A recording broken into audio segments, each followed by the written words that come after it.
युक्ताहार न लगे अनेक साधने अल्पनारायणे दाखविले कलियुगा माझी करावे कीर्तन तेने नारायण देईल भेटी न लगे लौकिक सांडावा व्यवहार घ्यावे वनांतर भस्मदंड कलियुगा माझी करावे कीर्तन तेने नारायण देईल भेटी तुका म्हणे मज अनेक उपाव तुका म्हणे मज अनेक उपाव दिसती ते वावनामे बिन कलियुगा माझी करावे कीर्तन तेने नारायण देईल भेटी विठ्ठल विठ्ठल विठ्ठल विठ्ठल विठ्ठल विठ्ठल विठ्ठल विठ्ठल विठ्ठल विठ्ठल विठ्ठल विठ्ठल विठ्ठल विठ्ठल शुद्ध सांप्रदायिक वारकरी मालिका माझा ज्ञानोबा गुरुवार ते शनिवार रात्री 9 वाजता आपल्या मायबोलीवर. महायोग पीठे तटे भीमरथ्यां वरं पुंडरीकाय दातुं मुनीन्द्रैः समागत्य तिष्ठन्तमानन्दकन्दं परब्रह्मलिंगं भजे पांडुरंगं पांडुरंगाकरो प्रथम नमन पांडुरंगाकरो प्रथम नमन पांडुरंगाकरो प्रथम नमन पांडुरंगाकरो प्रथम नमन दुसरे चरण संतांची दुसरे चरण संतांची दुसरे चरण संतांची त्यांच्या कृपादाने कथेचा विस्तार त्यांच्या कृपादाने कथेचा विस्तार कृपादाने कथेचा विस्तार कृपादाने कथेचा विस्तार बाबाजी सद्गुरु दास तुका बाबाजी सद्गुरु दास तुका बाबाजी सद्गुरु दास तुका. ओम नमो ज्ञानेश्वरा करुणाकरा दयाळा तुमचा अनुग्रह लाधलो पावन झालो चराचरी मी कडा कुसरी काहीच नेने बोलितो वचने अतिभाविका एका जनार्दनी तुमचा दास त्याची आस पुरवावी तुमचा अनुग्रह लाधलो पावन झालो चराचरी.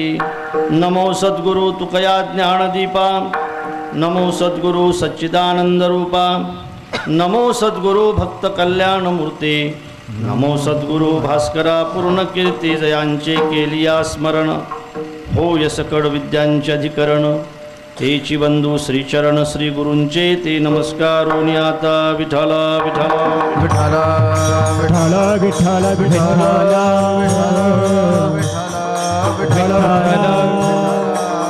विठ्ठल विठ्ठल विठ्ठल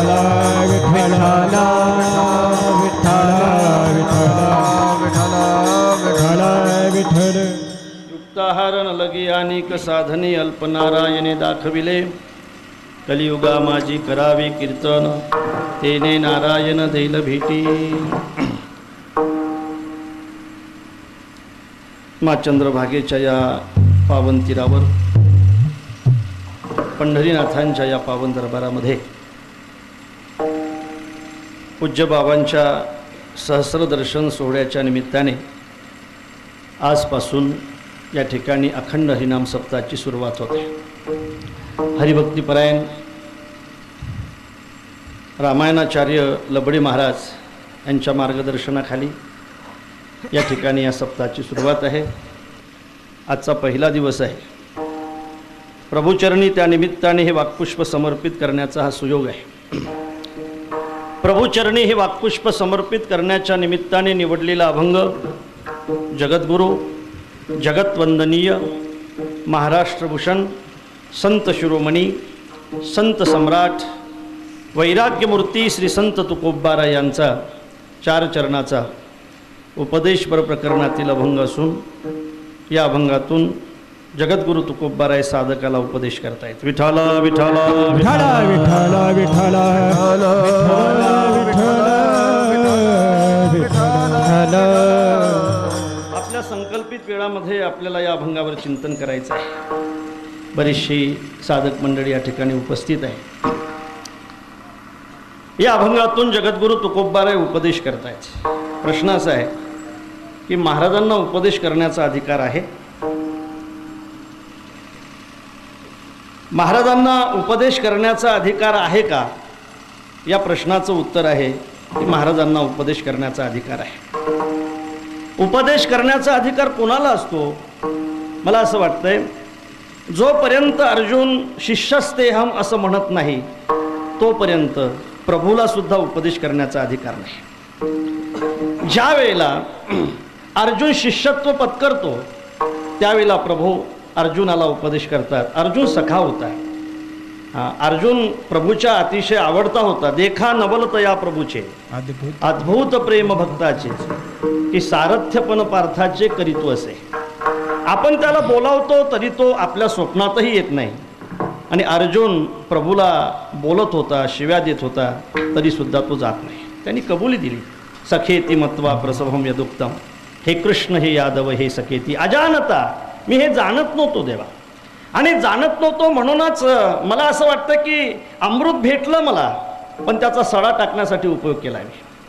मला खरं म्हणजे कल्पतरूची बागच भेटली, पण कुंपण करण्यासाठी त्याचा उपयोग केला मी. खरं म्हणजे मला चिंतामणीचा खडकच भेटला, पण पहुड रचण्याचा उपयोग केला मी.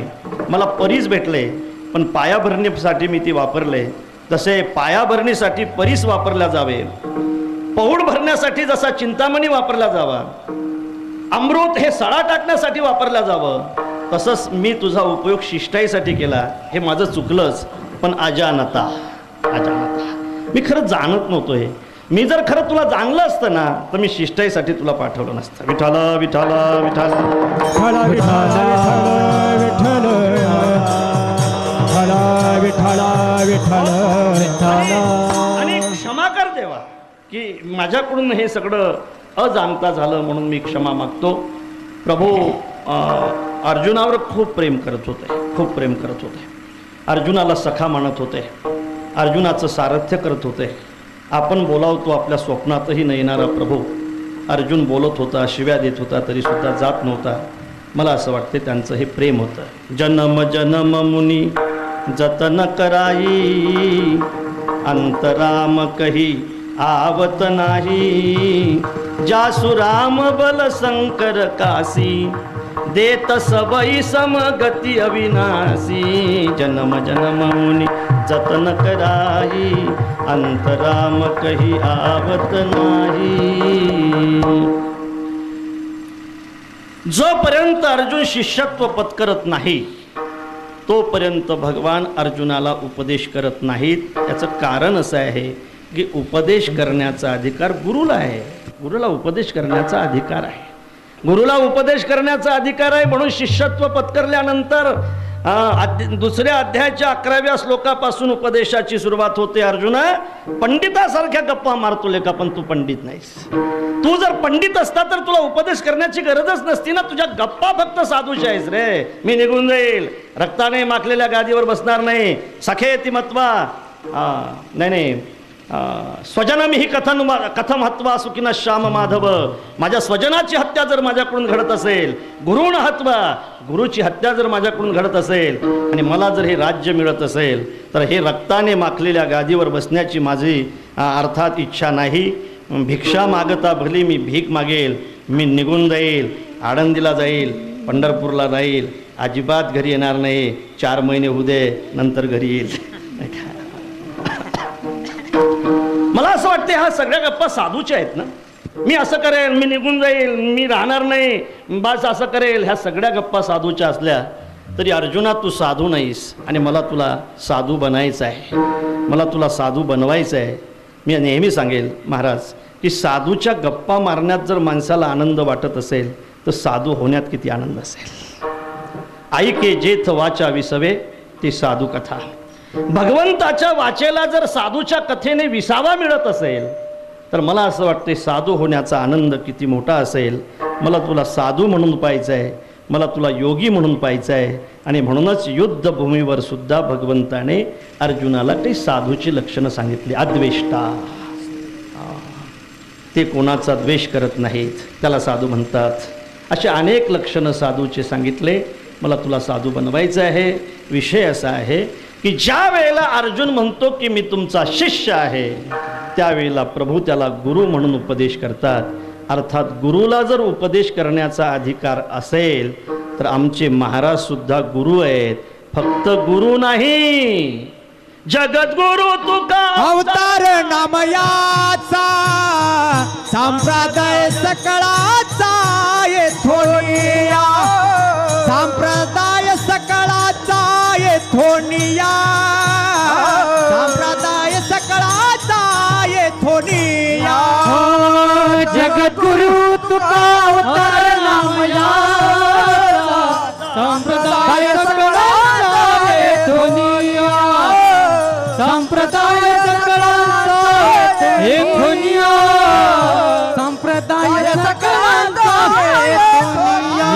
जगद्गुरु तुका अवतार नामयाचा, संप्रदाय सकळांचा येथोनिया, संप्रदाय सकळांचा येथोनिया. जगद्गुरु तुका अवतार नामयाचा, संप्रदाय सकळांचा येथोनिया, संप्रदाय सकळांचा येथोनिया. आमचे जगद्गुरु आहेत, तुकोबबार आहे. जगद्गुरु असल्यामुळे त्यांना उपदेश करण्याचा अधिकार आहे, एक भाग. दुसरा भाग असा आहे, उपदेश करण्याचा अधिकार वेदाला आहे, उपदेश करण्याचा अधिकार शास्त्राला आहे, उपदेश करण्याचा अधिकार पुराणाला आहे. मला असं वाटतं की जगद्गुरु तुकोबबारायची गाथा सुद्धा वेद आहे, जगद्गुरु तुकोबबारायची गाथा शास्त्र आहे आणि जगद्गुरु तुकोबबारायची गाथा पुराणही आहे. आपण सर्वश्रुत आहात. खरं म्हणजे जगद्गुरु तुकोबबारायची गाथा वेद आहेत, याचे अनेक प्रमाण आपल्याला देता येतील, नाही का.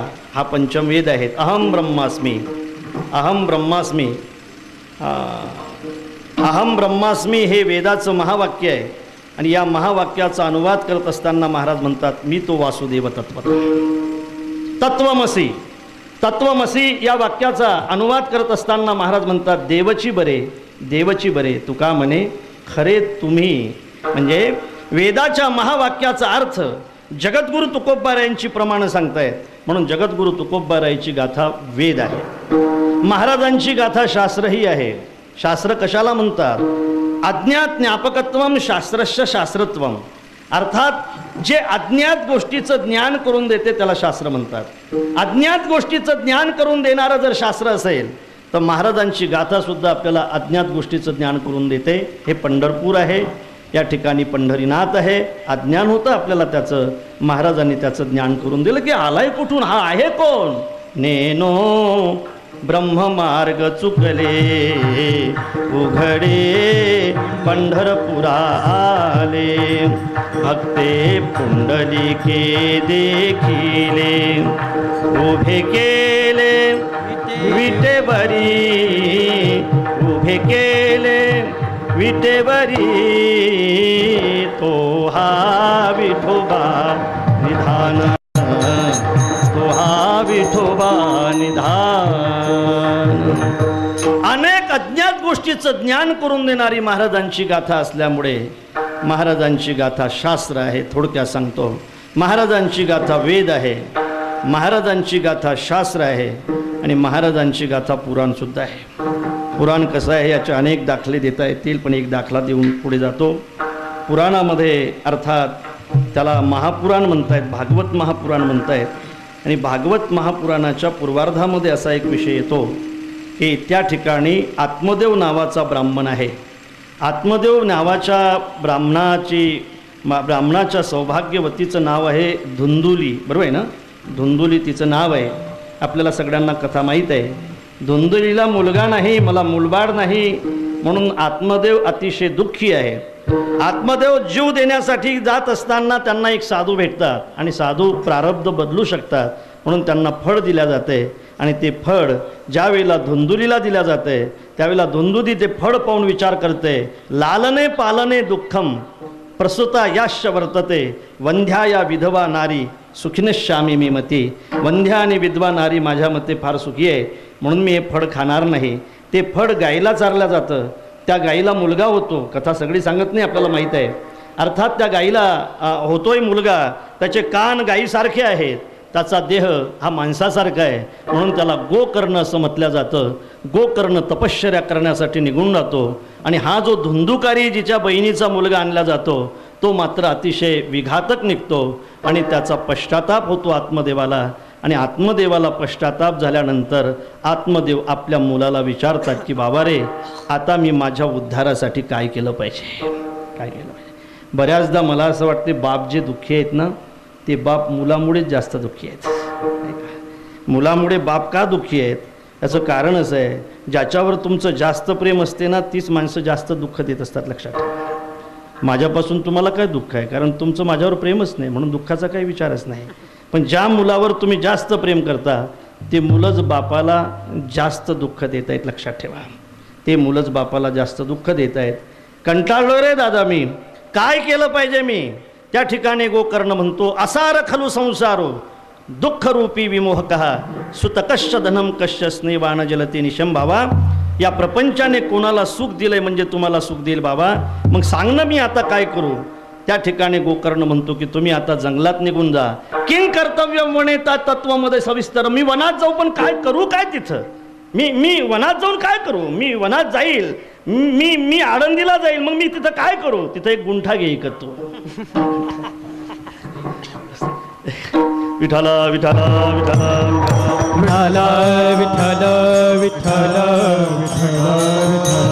विठाल विठाला विठ्ठल मी काय करू. मी वनात जाईल, तुझ्या म्हटल्याने मी वनात जाईल. कारण किंग कर्तव्य म्हणेता तत्वमद सविस्तरम.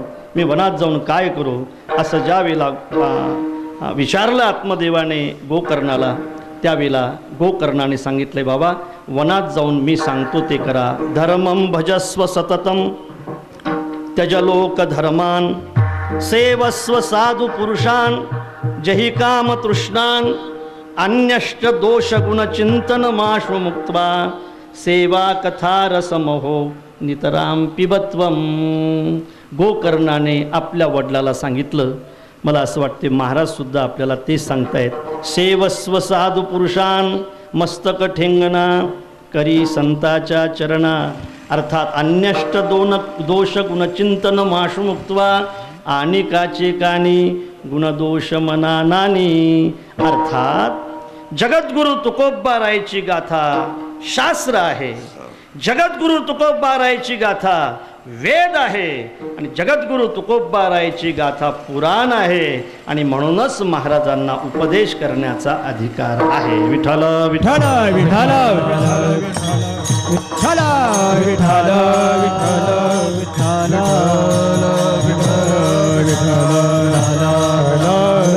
विठाल विठाल विठाल. आणखी एक भाव सांगून दे. उपदेश करण्याचा अधिकार एखाद्या वक्त्याला असो वा नसो, उपदेश करण्याचा अधिकार नसला तरी श्रोत्याने त्याचं ऐकावं. कारण उपदेश जर चांगला असेल तर माणसाने उपदेश करणाऱ्याचा विचार न करता त्याच्या उपदेशाचा विचार करणं महत्त्वाचं असेल. अरे उपदेश करणारा कुठेही जाऊ द्या आणि उपदेश करून जर तुमचा उद्धार होत असेल तर त्याचा उपदेश तुम्ही काय ऐकत नाही. उपदेश ऐकला पाहिजे आणि उपदेशावर जर विश्वास असेल तर कोणाचाही उपदेश तुमचा उद्धार करू शकतो. काय झालं बघा, मधात एक नदी वाहत होती. राम महाराज अलीकडच्या काठावर एक पुराणिक बाबा पुराण सांगत होते आणि पुराणिक बाबाचं पुराण चालू होतं. त्या ठिकाणी एक भाजी विकणारा माणूस त्या गावात भाजी विकण्यासाठी जात होता आणि भाजी विकणं झाल्यानंतर जरा लवकर आला आणि तो ते टोपली आहे, ते चुंबळ आहे घेऊन ते बिचारा पाठीमागं पोथी ऐकत बसला. त्याला ती पोथी फार आवडली आणि पोथी आवडली म्हणून त्याने फार मस्त प्रवचन वाटलं त्याला, म्हणून तो दर्शनाला गेला आणि बाबाचं दर्शन घेतल्यानंतर बाबाला विचारलं त्याने, बाबा किती मस्त पोथी सांगताय हो तुम्ही, मला खूप आवडली हो बाबा तुमची पोथी, पण काय करावं माझं थांबणं होत नाही बाबा, रोज पाऊस आला तर पलीकडे कसं जावं याची समस्या आहे, म्हणून मी इथं रोज थांबू शकणार नाही, मला रोज थांबायची इच्छा आहे. बाबा नदीला एखाद्या वेळेला पूर आला तर कसं करावं बाबा, मला तर पोथी ऐकण्याची इच्छा आहे. बाबाने जरा टिंगलच केली बघा त्याची, कारण बाबा लोक श्रीमंत झाल्यामुळे आता गरिबाच्या टिंगला करत आहेत बरं का, तर बाबा लोकसुद्धा श्रीमंत झाले. सांगितलं त्याला बाबाने, तुला पलीकडे जायची समस्या आहे ना. हा बाबा, पूर जर आला तर मी पलीकडे कसा जाऊ. त्याला बाबाने सांगितलं तू काय विकतो. त्याने सांगितलं बाबा मी मेथीची भाजी आणि वांगी विकतो, वांगी आणि मेथीची भाजी विकतो. तुझ्याजवळ घोंगडी आहे ना. हे काय बाबा, माझ्याजवळ घोंगडी आहे. मग ज्या वेळेला नदीला पूर येईल त्यावेळेला तू नदीच्या काठावर जायचं, या घोंगडीची घडी करायची, त्या घोंगडीवर बसायचं आणि मंत्र म्हणायचा. कोणचा मंत्र म्हणायचा बाबा. अरे मंत्र म्हणायचा, 2 बैगन 1 मेथी की जुडी आणि चलचल घोंगडी पैल थडी. 2 बैगन 1 मेथी की जुडी चलचल घोंगडी पैल थडी असा मंत्र म्हणायचा. त्या घोंगडीवर बसायचं. तू पलीकडे गेल्याशिवाय राहणार नाहीस. त्या ठिकाणी त्याचा विश्वास होता त्या वक्त्यावर. कितीही मोठा पूर आला तरी आपण अलीकडे थांबणार नाही. आपले मुलं बाळे उपाशी राहणार नाहीत. आपल्याला नक्की पलीकडे जायला मिळेल. पोथी संपली. नदीला पूर आलेला होता. हा तिथं नदीच्या काठावर आला. यांनी घोंगडी त्या घडी तयार केली घोंगडीची. त्या घडीवर तो बसला. बसल्यानंतर 2 बैगन 1 मेथी की जुडी चलचल घोंगडी पैल थडी मंत्र म्हटला. चमत्कार घडला. पलीकडच्या काठावर गेला. मला पुढे महत्त्वाचं सांगायचं आहे. जो 25 वर्षापासून कथा करत होता ना, तो अलीकडच्याच काठावर होता. जो 25-30 वर्षापासून कथा करत होता तो अलीकडच्याच काठावर होता. पण त्या कथाकाराच्या वचनावर विश्वास ठेवला, तो पलीकडच्या काठावर गेला आहे. म्हणून उपदेश कोणीही केला तरी तो ऐकला पाहिजे. महाराज म्हणतात, उपदेश भलत्या हाती झाला चित्ती धरावा, झाला चित्ती धरावा, अरे चित्ती धरावा.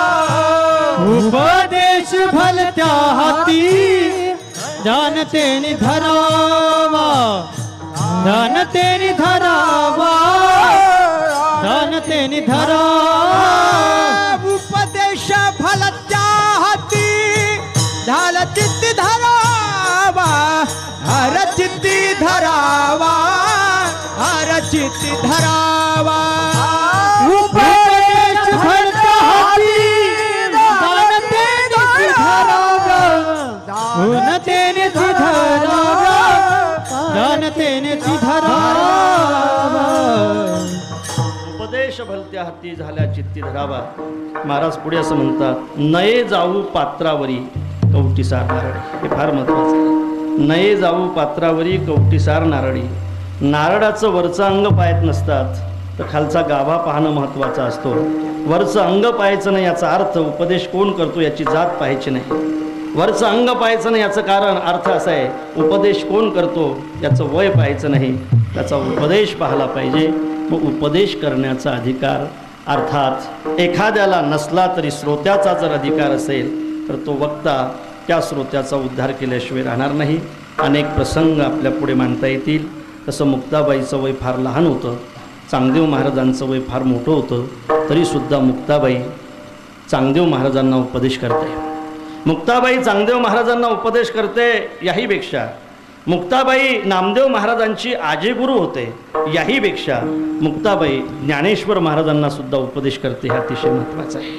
माधुगरी मागण्यासाठी माऊली ज्यावेळेला सिद्धबेटातून आळंदीला येतात, मला असं वाटतंय 50 वर्षाच्या अगोदरचं सिद्धबेट जर असं असेल तर 100 वर्षाच्या अगोदरचं सिद्धबेट कसं असेल. 100 वर्षाच्या अगोदरचं सिद्धबेट जर तसं असेल तर 700 वर्षाच्या अगोदरचं सिद्धबेट कसं असेल याची आपण कल्पनाच केलेली बरी. वाडीत टाकलेलं आहे या मुलांना. माऊलीचं वय 10 वर्षाचं असेल, मुक्ताबाईचं वय 6 वर्षाचं असेल. माऊली माधुगरी मागण्यासाठी जातात आणि माधुगरी घेऊन येत असताना एका चौकामध्ये त्यांना वेसोबा भेटतो.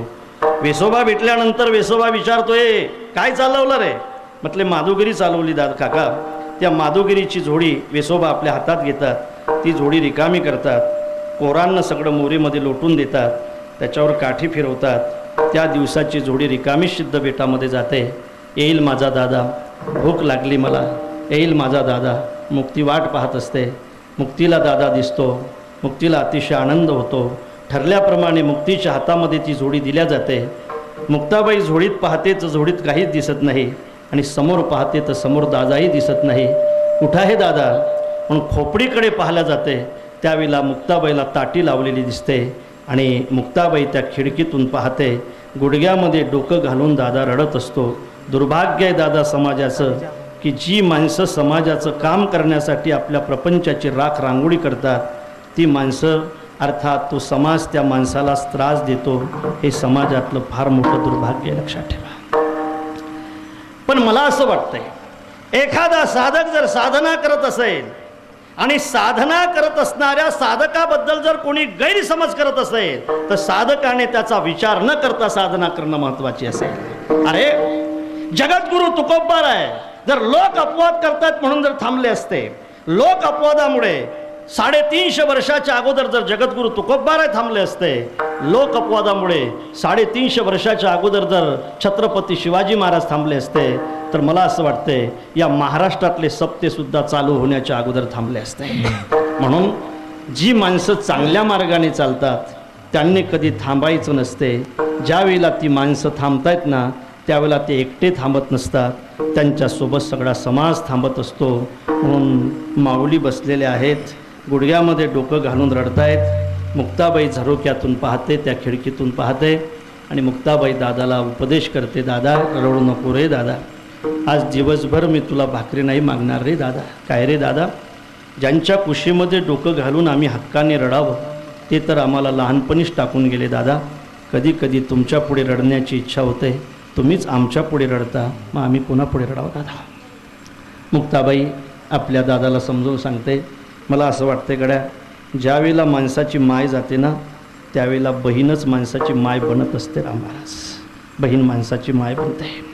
म्हणून मुक्ताबाई दादाला समजून सांगते की दादा रडू नको, मी तुला आज दिवसभर भाकरी मागणार नाही, मी उपाशी राहील, आपल्याला रडणं शोभा देत नाही. काय रे दादा, आपली जीभ जर आपल्या दाताने चावली तर कोणी काय बत्तीशी पाळून टाकते. दीद दाताने चाविली कोणी बत्तीशी ताडिली, विश्वरागे झाले वन्नी संती सुखे भावे पाणी, शब्दशस्त्रे झाले क्लेश संती मानावा उपदेश, विश्वपट ब्रह्मदूरा ताटी उघडा ज्ञानेश्वरा. महत्वाचं आहे की ज्ञानेश्वर महाराजांची ताटी मुक्ताबाई उघडत नाही. ज्यांनी ज्ञानेश्वरी सांगितली, ज्यांनी अमृतासारखा अनुभव दिला, ज्यांनी हरिपाठासारखी संध्या दिली, ज्याने चांगदेव महाराजांना चांगदेव 65 दिली, असे ज्ञानी यांचे राजे खोपडीमध्ये बसल्यानंतर मुक्ताबाई त्या खोपडीची ती ताटी उघडत नाही, ताटी उघडायला लावते. हे महत्वाचं आहे, ताटी उघडायला लावते. आणि त्या ठिकाणी माऊली ती ताटी उघडतात. म्हणूनच महाराज म्हणतात, नये जाऊ पात्रावरी कवटी सार नारळी, विठाला विठाला विठाला विठाला विठाला विठाला विठाला विठाला विठाला विठाला विठाला.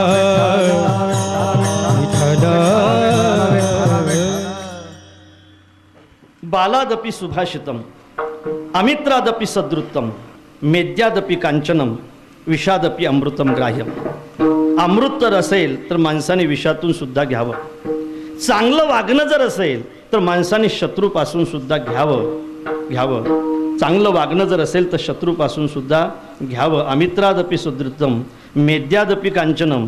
सोनं असेल तर माणसाने घाणीतून सुद्धा काढावं. आणि बालादपि सुभाषितम, चांगलं असेल तर माणसाने लहान मुलाचं सुद्धा ऐकावं. म्हणून उपदेश भलत्या हाती झाला चित्ती धरावा. चांगला उपदेश असेल तर कोणाचाही ऐकावा. हा एक भाव मी आपल्यापुढे मांडलेला असला तरी महाराजांना उपदेश करण्याचा अधिकार होता, हे मी आपल्याला सांगितलं. आता महाराजांच्या समोर काही साधक मंडळी बसलेली आहे. महाराज असे सांगण्यासाठी उभे आहेत. आपण जसे काय आता महाराजांच्या समोरच सगळेजण बसलेले आहोत आणि महाराज आपल्या समोर उभे आहेत आणि महाराजांना आपण अनेक प्रश्न विचारतो आणि महाराज आपल्याला सांगतायत की बाबा रे, तुमचा उद्धार व्हावा असं वाटत असेल तर मी तुम्हाला साधना सांगतो. सांगा ना बाबा, ज्ञान ही साधना सांगतो. सांगा ना बाबा, ज्ञान ही साधना सांगा. आम्ही करू ना, आम्ही हे करू ना सगळं, आम्ही व्याख्यापाठ करू, आम्ही हे सगळं करू, आम्ही हे सगळं संपादन करू. आम्हाला सांगा ना, आम्हाला ज्ञानाबद्दलचा उपदेश करा. महाराज म्हणतात, ज्ञानाबद्दलचा उपदेश करण्यासाठी मी तयार आहे, पण मला असं वाटतंय ते घेण्यासाठी तुमचं पात्र तयार नाही. ज्ञानाचा उपदेश करण्यासाठी मी तयार असलो अर्थात एखादी वाघीण दूध देण्यासाठी जरी तयार असली तरी आपल्याजवळ सोन्याचं पात्र पाहिजे ना. जर मी ज्ञान सांगितलं आणि तुमच्याजवळ जर ते पात्र नसलं तर सांगून सुद्धा उपयोग होणार नाही. काय पाहिजे बाबा ज्ञानासाठी पात्र? महाराज म्हणतात, माऊली म्हणतायत, वैराग्या वाचून कही ज्ञानासी तगणेची नाही. अर्थात वैराग्य वाचून ज्ञान टिकणार नाही. आहे ना बाबा आमच्याजवळ वैराग्य? हे काय बघा आम्ही आलो इथं, हे काय आम्ही बघ सगळं करतोय, आमच्याजवळ वैराग्य आहे ना. वैराग्याची व्याख्यासुद्धा आमच्या पाठ आहे बाबा. इहीची गा स्वर्गीचे भोग पायिक झाली या इच्छेचे, ते भोगावे हे न रुचे मना माझी. हे सगळं पाठ आहे बाबा आमच्याजवळ आहे ना वैराग्य. महाराज म्हणतात, तथैव काकविष्टायाम वैराग्यम तद्विनिर्मलम. अर्थात सर्व विषयाला काकविष्टेप्रमाणे मानणे याला वैराग्य म्हणतात.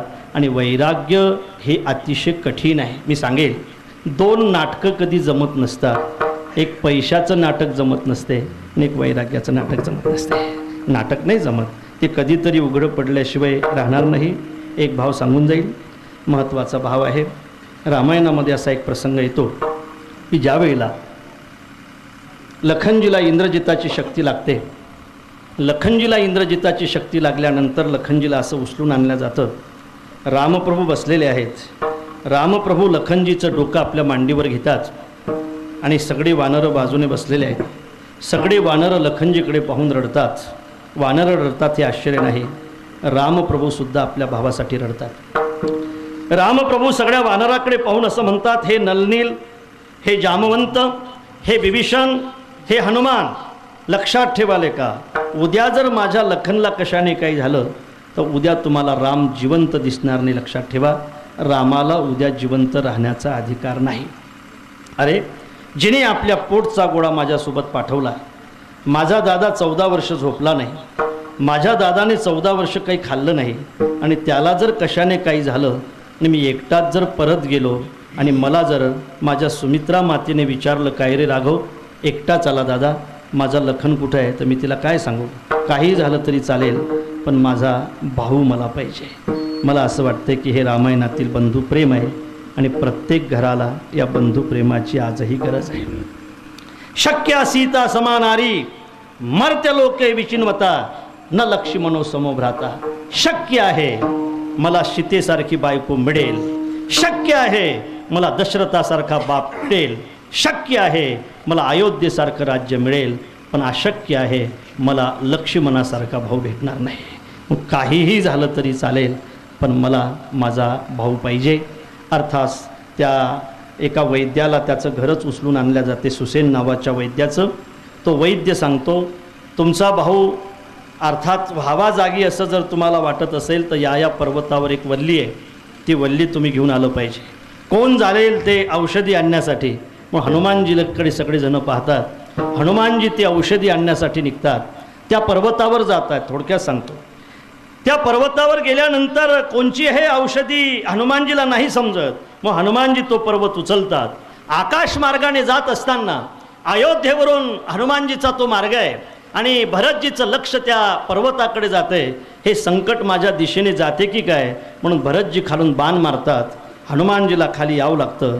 मूर्छा गेल्यानंतर भरतजी विचारतात आणि भरतजीला सगळा वृत्तांत कळल्यानंतर भरतजी रडतात.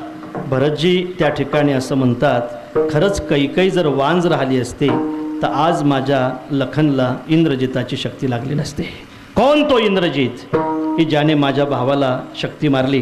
कोण तो इंद्रजित ज्याने माझ्या भावाला बाण मारला? काय करू रे, आज्ञा नाही सरकारची, नाही तर इथूनच मी त्याचा समाचार घेतला असता. भरतजी रडतात. ऐका, सगळी अयोध्या रडते. अयोध्येतले वृक्ष रडतात, अयोध्येतले पक्षी रडतात, अयोध्येतल्या गल्या रडतात.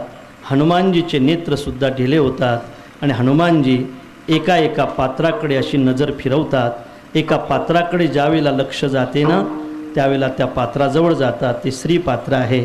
त्या पात्राचं दर्शन घेतात, मा म्हणून पुकारतात आणि विचारतात, मा, हा हनुमान? लखनजीला इंद्रजिताची शक्ती लागली मा? हा हनुमान. इंद्रजिताची शक्ती लखनजीला लागली ही बातमी समजल्यानंतर सगळी अयोध्या रडते मा, अयोध्येतले वृक्ष रडतायत मा, अयोध्येतले पक्षी रडतायत मा. तुझ्या चेहऱ्यावर मला एकही भाव दिसत नाही. तुझा आणि लखनजीचा काहीच संबंध नाही मा.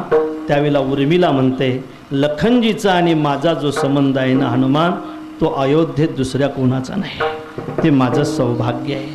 मग मा तुझं सौभाग्य संकटात आहे ना, अभद्र बोलू नको हनुमान, मला सांग माझं सौभाग्य त्या ठिकाणी काय करते. हनुमानजी म्हणतात, काय सांगावं मा तुला, तुझं सौभाग्य रामप्रभूच्या मांडीवर झोपलेलं आहे. आणि आणखी काय सांगावं मा तुला, सगळेजण रडतात हे नवल नाही, स्वतः रामप्रभूसुद्धा तुझ्या सौभाग्यासाठी रडतायत मा. त्यावेळेला उर्मिला म्हणते, मग तर न्याय झाला हनुमान, जो रडतोय त्याला बाण लागला, झोपतोय त्याला नाही. अरे नामाचं कवच ज्याने पहिनलेलं आहे त्याला इंद्रजिताचा बाण काय करू शकतो, लागला तर तो अगोदर कवचाला लागेल, नंतर आतल्याचा विचार होईल. काय भाग्य आहे माझं की माझ्या सौभाग्यासाठी जर जगन्नियंता परमात्मा रडत असेल तर याच्यापेक्षा माझं दुसरं काय भाग्य असू शकतं. मा सूर्य उदय होण्याच्या अगोदर पोचलो पाहिजे. हनुमानजी दर्शन घेतात, येतोय मा. त्यावेळेला उर्मिला म्हणते, हनुमान तुला आणखी 5 दिवस या ठिकाणी राहण्याची इच्छा असेल तर तू राहू शकतो, का जाण्याची गडबड करतोय दादा. मा 5 दिवस राहण्याची भाषा करते मा तू मला, तुझं सौभाग्य संकटात आहे मा.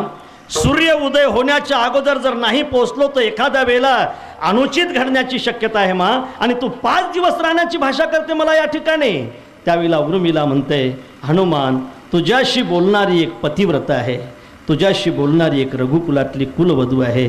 तुला जर या ठिकाणी 5 दिवस राहण्याची इच्छा असेल आणि तुला जर सूर्य उदय होण्याची भीती असेल तर मी त्या सूर्याला सांगते की 5 दिवस त्याचा उदय होणार नाही. हनुमानजी उर्मिलेच्या चरणी साष्टांग दंडवत करतात आणि उर्मिलेला शेवटी विचारतात की मा तुझ्या हाती हा प्याला कशाचा आहे, हा प्याला कशाचा आहे म्हटल्यानंतर उर्मिलेचे नेत्र आता ढिले होतात आणि उर्मिला म्हणते, हनुमान माझ्या सौभाग्याची दूध पिण्याची वेळ झाली होती, माझ्या सौभाग्याने दूध घेतल्याशिवाय मला काही घेण्याचा अधिकार नाही ना, म्हणून मी माझ्या सौभाग्याची वाट पाहते. 14 वर्ष उर्मिला माता लखनजीची वाट पाहत होती. हनुमानजी तिथून निघतात, ती औषधी लखनजीला दिल्या जाते. हनुमानजी रामप्रभूचा हात पकडतात, एका उंच शिडेवर बसवतात. हनुमानजी रामप्रभूच्या समोर उभे राहतात. सगळे रोमांच उभे राहिलेले आहेत आणि त्या ठिकाणी त्यांचे नेत्र ढिले झालेले आहेत आणि थरथरत्या ओठाने हनुमानजी रामप्रभूला विचारतात, बोलो भगवान बनवासी कौन है. अरे बोले बनवासी तर मैं हूँ ना, झूठ बोल रहे हो भगवान आप बनवासी नहीं है, मैंने तो आज सच्चा बनवासी देखा है. आपका बनवास तो बनवास में बनवास है, लेकिन मेरे भरत भैया का बनवास तो राज्य में बनवास आहे. अर्थात तुमचा वनवास हा वनवासातला वनवास आहे, पण माझ्या भरताचा आणि माझ्या उर्मिला मातेचा वनवास हा अयोध्येतला वनवास आहे. मला असं वाटते वनवासामध्ये वनवासी राहावंच लागते, पण राज्यामध्ये जे वनवासी असतात ते खरे वनवासी आहेत आणि त्याला वैराग्य म्हणतात. हे वैराग्य जर तुमच्याजवळ असेल तर तुम्ही ज्ञानाचे अधिकारी आहात. साधकाने सांगितलं नाही बाबा एवढं नाही जमणार आपल्याकडून, एवढं नाही, एखाद्या वेळेला एकादशी दिवसभर चालेल पण संध्याकाळी नाही, एकदम भूक लागते, नाही असं नाही शक्य होणार. मग तुमच्याजवळ जर वैराग्य नसेल तर तुम्हाला ज्ञानाचा अधिकार नाही. पुढे विचार करणार आहोत आपण. महाराज म्हणतात की मी तुम्हाला आता कर्म सांगणार आहे. महाराज सांगा, कर्म सांगा. ते एखाद्या वेळेला ह्याच्यापेक्षा सोपी असेल तर त्याचा विचार आम्ही करू. महाराज म्हणतात कर्म आहे, पण कर्मासाठी विधी निषेधाची गरज आहे. विधी निषेध जर तुम्हाला कळत नसेल तर तुम्हाला कर्म सांगून सुद्धा उपयोग होणार नाही. महाराज बरं पुढची साधना सांगा. महाराज पुढे असं म्हणतात, यज्ञ ही साधना आहे, पण यज्ञ ही साधना करण्यासाठी तुम्हाला योग्य अर्थात देशाची गरज आहे. ज्या ठिकाणी तुम्ही यज्ञ करत असाल त्या पंचक्रोशीमध्ये जर गोहत्या होत असेल तर त्या यज्ञाचं फल तुमच्यामध्ये पदरामध्ये पडणार नाही. मला असं वाटते या कृषीप्रधान देशातली अशी एकही पंचक्रोशी नाही की ज्या पंचक्रोशीमध्ये गोहत्या होत नाही. विठ्ठल विठ्ठल विठ्ठल विठ्ठल विठ्ठल विठ्ठल विठ्ठल विठ्ठल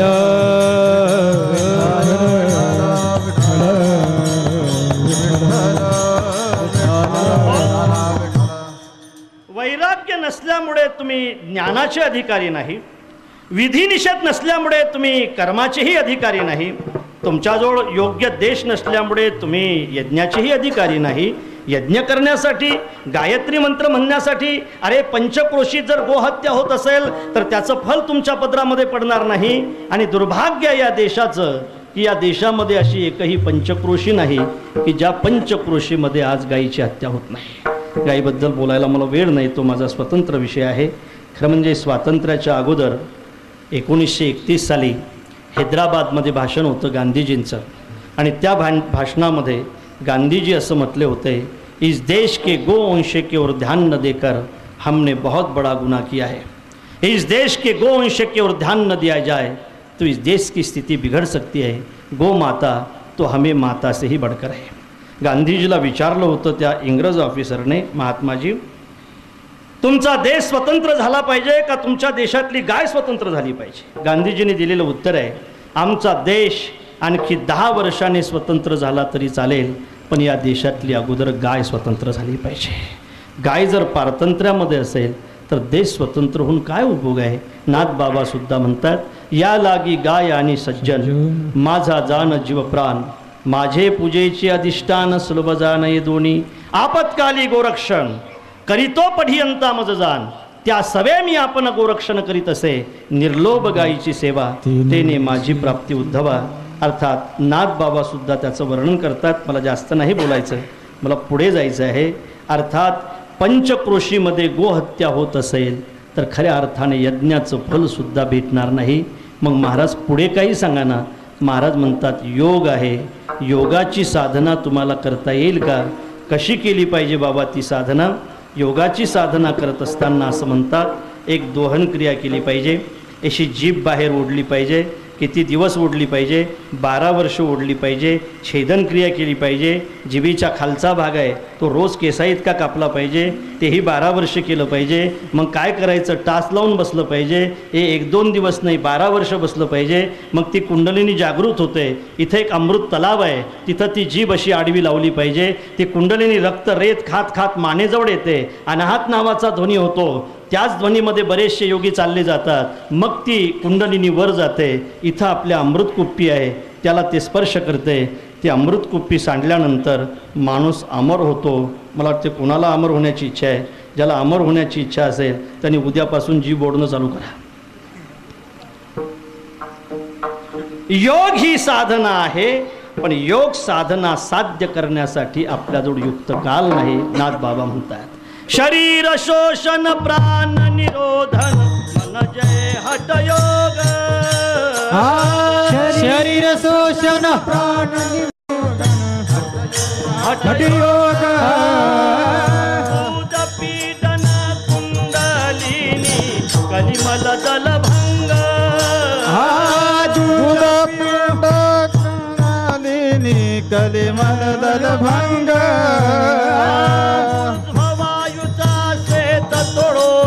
करी हो वन भंग. ऊर्ध्ववायूचा श्वेत तोडूनी करी हो वन भंग. ब्रह्मारंद्री मिसळे परी मुमुक्षुतंग. मुमुक्षुतंग. ओम नमो भगवते रामकृष्ण वासुदेवा.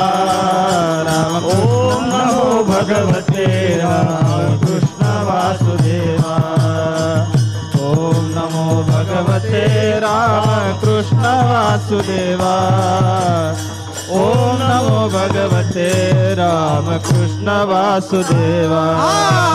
ओम नमो भगवते रामकृष्ण वासुदेवा. ओम नमो भगवते रामकृष्ण वासुदेवा. ओम नमो भगवते कृष्ण वासुदेवा. ओम नमो भगवते रामकृष्ण वासुदेवा. ज्ञान या साधनेचे आम्ही अधिकारी नाही, कर्म या साधनेचे आम्ही अधिकारी नाही, यज्ञ या साधनेचे आम्ही अधिकारी नाही, योग या साधनेचे आम्ही अधिकारी नाही. मग आम्ही कोण्या साधनेचे अधिकारी नाही? आम्हाला कोणची साधना करता येणार नाही, मग आम्हाला जर साधनाच करता येत नसेल तर आमचा उद्धार कसा होईल? साधनेशिवाय तो उद्धार होणार नाही ना. मग सांगा ना महाराज, आम्ही भगवत प्राप्तीसाठी कोणची मध्ये कीर्तन करावं?